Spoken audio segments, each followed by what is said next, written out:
আমাদের তরফ থেকে যে চিঠি লেখালেখি সেটা আমরা করেছি। এখন ইন্টারপোল রেড অ্যালার্ট এখনও জারি করেছে কিনা সেটা আমাদের কাছে সুনিশ্চিত তথ্য নাই। সাবেক প্রধানমন্ত্রীকে প্রত্যার্পণ করতে বলেছি। আর এটা হচ্ছে ইন্টারপোলের মাধ্যমে রেড অ্যালার্ট যেটা জারি, সেটার আমাদের তরফের যে ব্যবস্থাটা সেটা আমরা নিয়েছিলাম। হয়তো গত মিটিংয়ে আমি খুব ভালো মতো বলতে পারি নাই বা হয়তো ইনক্ল্যারিটি ছিল।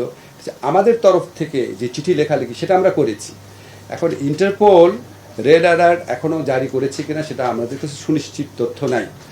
ওদেরও অনেক প্রক্রিয়া থাকে, অনেক কিছু থাকে, অনেক স্ক্রুটিনি থাকে, কিন্তু আমাদের তরফ থেকে যে অনুরোধপত্র বা আনুষ্ঠানিকতা সেটা আমরা সম্পন্ন করেছি।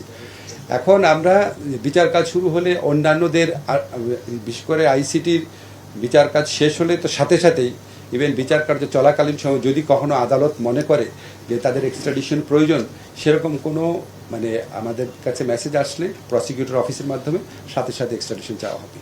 পলাতকের বিচারের বিধান রয়েছে, তো সাধারণ খুনের ক্ষেত্রেও রয়েছে, আপনারা জানেন। তো পালিয়ে থাকলে কি তার বিচার হয় না? এখন আমরা তো আনার সর্বাত্মক চেষ্টা করছি।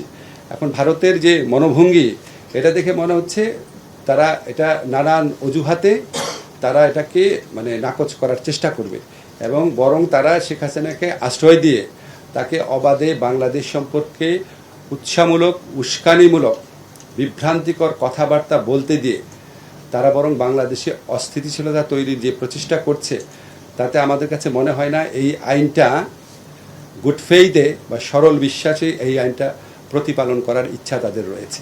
আমরা আমাদের দাবি জানাতে থাকব। আমি নিজে তো সাংবাদিক ছিলাম, অন্য ব্যাপারে কথা বলার সাথে সাথে আমার যে মূল উদ্দেশ্য, যে আমি চাচ্ছি বাংলাদেশের মানুষ উৎকণ্ঠিত, বিচার হচ্ছে না, আপনি জানেন মানুষ অনেক দুঃখ পাচ্ছে, কেউ কেউ বলার চেষ্টা করছে যে বিচার হচ্ছে না দেখেই মবক্রেসি হচ্ছে।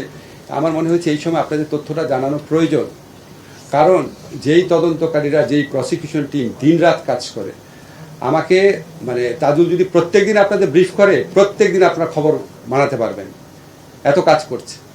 তো তাজুল প্রসিকিউশন টিম, তদন্তকারী টিম। তো আমরা তো প্রতিদিন আমরা ঠিকই করেছি, প্রতিদিন মিডিয়াতে আসার দরকার নাই, তাহলে তো আপনার প্রপোর্শন দিয়ে থাকে না।